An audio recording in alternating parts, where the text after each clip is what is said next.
রাষ্ট্রপতি শহীদ প্রেসিডেন্ট জিয়াউর রহমানের আত্মার মাগফিরাত কামনা করছি, কিংবা সাবেক প্রধানমন্ত্রী দেশনেত্রী বেগম খালেদা জিয়ার আরোগ্য কামনা করছি। বিএনপির ভারপ্রাপ্ত চেয়ারম্যান জনাব দেশনায়ক তারেক রহমানের বাংলাদেশে ফেরার দিন গুনছি।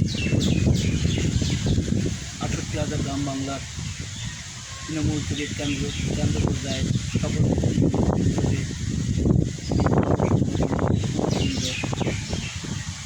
তৃণমূল থেকে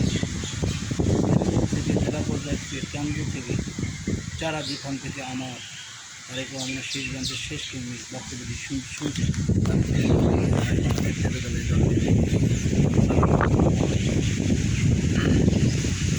আমি যে কথাটি বলার জন্য লাইভ করছি হচ্ছে দেশনায়ক তারেক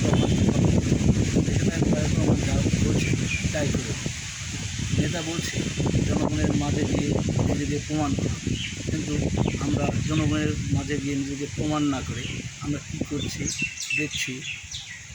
কোথায় চর আছে, চর থেকে মাটি কাটা যায় কি না, কোথায় নদী আছে সেখানে গিয়ে বালু উত্তোলন করা যায় কি না, কোথায় টেন্ডারবাজি করা যায়, কোথায় চাঁদাবাজি করা যায়, কোথায় জনগণকে ভালোবেসে কাছে বুকেট না টেনে জনগণের বুকের হাতের কলার ধরে জনগণেরকে জিম্মি করে ভয় দেখিয়ে জেল জুলুম ভুলিয়া মতো ঘটনা ভয় দেখিয়ে তাদের সাথে তুলনা আমরা বিভিন্ন রাজনৈতিক দল করছি, এগুলো মোটেই ঠিক নয়।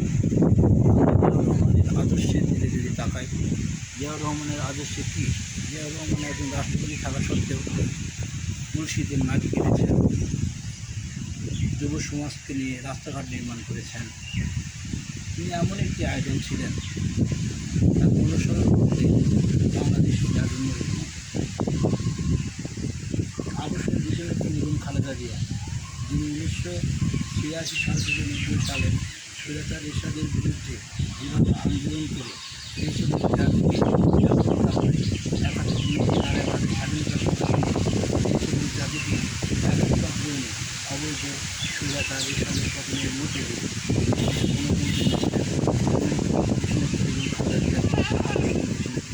আদর্শিক দেখতে বলা হয়। আর সেই নেত্রীর গুণ এত ভালো তাকে দেশনেত্রী বেগম খালেদা জিয়া অসুস্থ হয়ে গেলে ওরা দেশের মানুষ অসুস্থ হয়ে যায়, দেশনেত্রী বেগম খালেদা জিয়া সুস্থ হয়ে গেলে ওরা দেশের মানুষ সুস্থ হয়ে যান। তারেক রহমান এমন একজন নেতা, তিনি কখনো দেশের মানুষ ৬৮,০০০ গ্রাম বাংলার মানুষের মনের কথা বললেন। তিনি সুদূর প্রসারী লন্ডনে থাকলে তাকে নিয়ে অনেক কথা বললেও অনেকের কথা বিভ্রান্তিকর বলল লোকজন, মানে বিভ্রান্তিকর কথা বললে এসব কাটা যাবে। যখন তারেক রহমান বাংলাদেশে জিয়াউর রহমান আন্তর্জাতিক বিমানবন্দরে পৌঁছাবে, আমার তো মনে হয় কোটি কোটি লক্ষ লক্ষ থেকে কোটি কোটি ছড়িয়ে ঢাকা শহর ভরে যাবে। আর পাশাপাশি যখন তিনি 64 জেলায় জনসভা করবে, কোথায় এনসিপি আর কোথায় জামাত হয়ে যাবে খান খান আর হয়ে যাবে বান বান।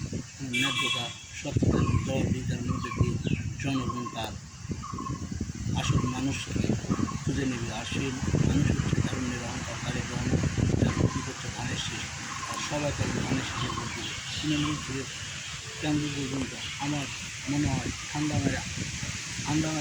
করে দিয়ে সব কিছু তিনি নিয়মন করবে। আর যেহেতু বারবার রাষ্ট্র সংস্কারের কথা বলে, আমি মনে করি নেতা রাষ্ট্র সংস্কার করার আগে তার দলকে সংস্কার করবে। দল সংস্কার হলে তারপর তিনি রাষ্ট্র সংস্কার করতে পারবেন। দেশ ঘন করে গেছে, দেশকে রক্ষা করতে হলে তারেক রহমানের বিকল্প নেই। আসসালামু আলাইকুম।